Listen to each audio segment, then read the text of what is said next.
Now, speaking about sensations on TikTok and social media that have gone on to do wonderful things, let's speak about Elisa Majimbo.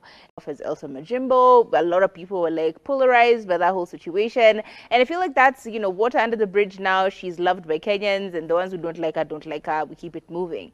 However, she has not failed to give us her opinions on matters that she feels very deeply about, and recently it was about none other than the hateful three, according to her. She says these are three things in her mind which pretty much categorize you as a loser. You are categorically a loser if you do these three things.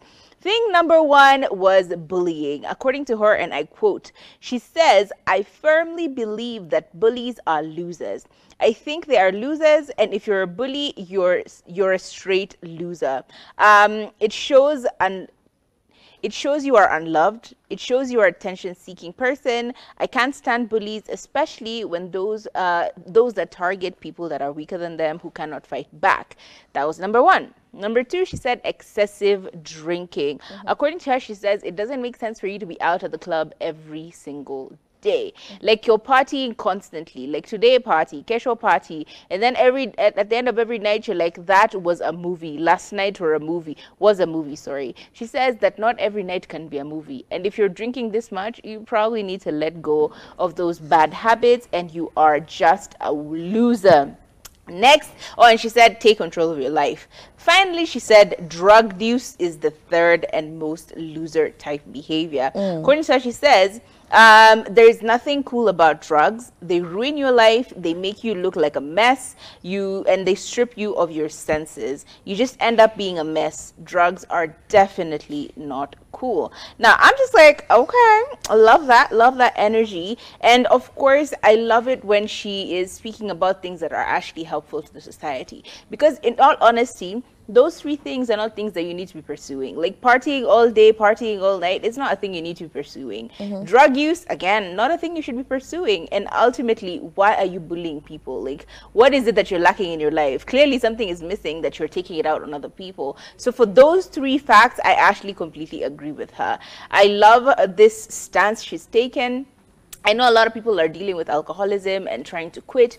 They're in rehab, and maybe this message was a bit too strongly worded for them, considering they're trying to quit. However, I still understand the sentiments that she's trying to employ here, and I believe that anyone in the level-headed mind should stay away from drug use, excessive drinking, and bullying. Like, ultimately, you really should. So for that reason, I am 100% team loser behavior. I feel like the thing with Elsa, even if she does have something nice to say, it's the way she says it. The way she says the tone, and I've said this before, the tone you use to address people and issues, it just determines how your message is going to be received. You know, I could be telling you the best thing, oh, you look so beautiful today, but if I say it in a way that makes it feel like, yeah, this is how you should be looking, the other days you usually look like a potato, then also the person receiving this compliment is just going to be like, okay, I guess. I don't know, there's just a way she puts things out. Like recently, I think this is the story I thought we were talking about. Yeah. Where she was talking about black tax, and she got on the internet, propped her phone, oiling herself, and said, if you're the problem that's plaguing me, you know, your relatives in Africa who are always asking for money. If you're always asking for money, you don't even need to be alive. You know, you should be dead. Such a lazy B word. And I'm just like, hey, calm down, come on. And I went on to say, there's this relative who has been borrowing money from my father. Even before I was born, she was borrowing money from my father.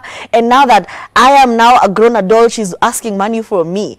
If you've not figured out, like, I'm just like, hey, calm down, You know, there are ways to address things without coming off as I'm better than you. You know, superiority. Yeah, it's just the wording that makes her very unlikable. I feel like she's low-key a good person, but then she opens her mouth and just like, okay, that's... interesting. There is also the excessive bragging that she does, which is absolutely I'm rich, you're not. Yeah, it's like we get it, we love it, but to an extent, it's not the same energy as the crisp eating content. Like, I feel like that's the problem. The crisp eating content was really funny, you know? It was really funny, it was relatable. The rest of this is just like, it's just, you know, but you know, to each their own. Anyway,